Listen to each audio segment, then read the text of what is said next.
Ito yung budget meal na f1.4 guys, fast lens na hindi ka talaga magsisisi. Kumusta kayo lahat? Maligayang pagbabalik. This is Carms and today we are going to talk about the all-new Viltrox 85mm f1.4. I-forward mo kasi yung naman ng bike. Tapos sa tao ka pang bike. Yan. Sakay daw. Sakayan mo. Nakarugaan. Yan. Ay ka magparareklamo. Hindi, takapicturan. So, ang concept namin dito sa photoshoot or PEG is yung Enduro MTB talaga. Since mahilig talaga siya mag-enduro, sabi ko sa kanya, why not yun na lang yung gawin nating photoshoot. So, sabi ko, nagkataon, meron tayong bagong lens. So, titesting ako nitong bagong lens dun sa photoshoot ng kapatid ko. So, yun, pumayag naman siya. Pag-usapan natin dito sa photoshoot, portrait photoshoot itong gagawin ko. Kaya talagang napakagandang gamitin ang 85mm na focal length. So, siguro simula tayo sa pros ng 85mm. The shallow depth of field, the separation is battery. Talagang sobrang ganda ng separation ng 85mm. Especially 1.4 siya. So, talagang lalong-lalo na yung mga shots ko na may bundok. Yun yung pinaka-paborito kong shot doon sa area na yun. Sa open field, tapos nandun siya sa gitna, tapos kita yung bundok.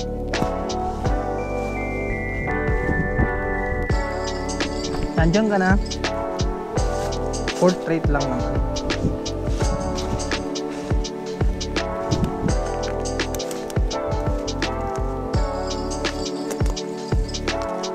Talagang bibigyan kanyang magandang foreground and magandang background na blur and talagang magse-separate sa subject.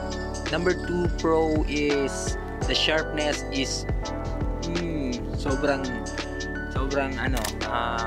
sobrang nakakagulat yung sharpness. By the way pala, ang gamit kong camera dito is the Sony A7 IV.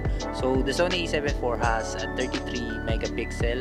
Sagad 1.4 yung shoot ko na yun. Sagad 1.4. Sobrang ganda. As in, yung sinum ko siya, sabi ko, parang hindi siya pumuputok. I mean, hindi nawawala yung sharpness. And napapansin mo talaga, hindi siya nasisira.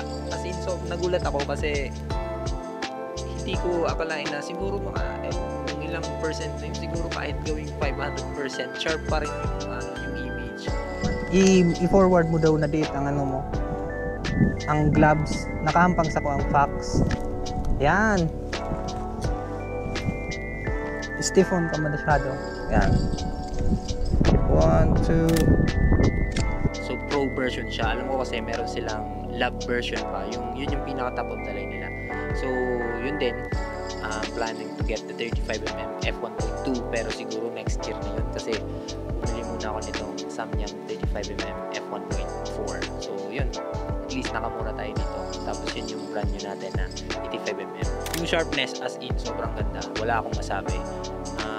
Kaya sulit na sulit. Third pro nitong lens is the price.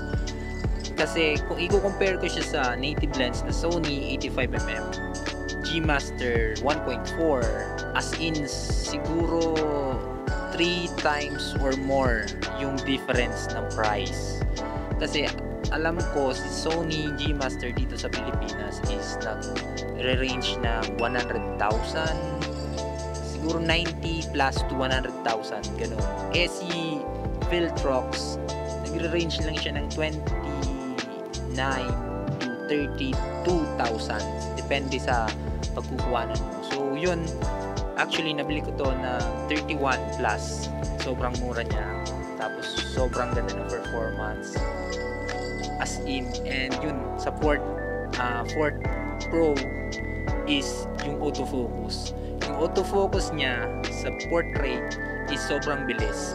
Pero punta na tayo sa con. Yun, pinilit lang namin na gawing sports kasi gusto ko mag-portrait shoot ng kapatid ko.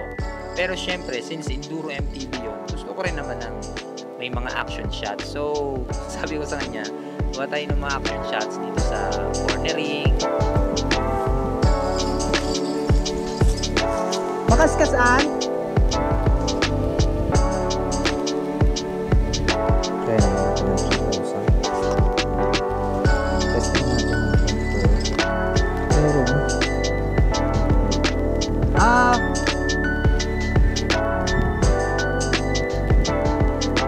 game!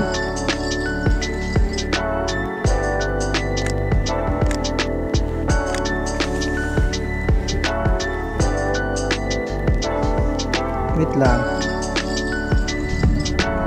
Di pa pala ako nakarapid. Di pa pala ako nakarapid shot. Nag one take tayo. Pero wag yun na nagsuko ako. Ay, manayos ko. Ano? Teka, dapat medyo outside ang ano mo. Ayun, napalanta ka na. Ano lang, mahilig ko sa rapid. Ulitin mo na lang. Di pa pala kaya ako naka-rapid shot. Kaya, medyo outside ka.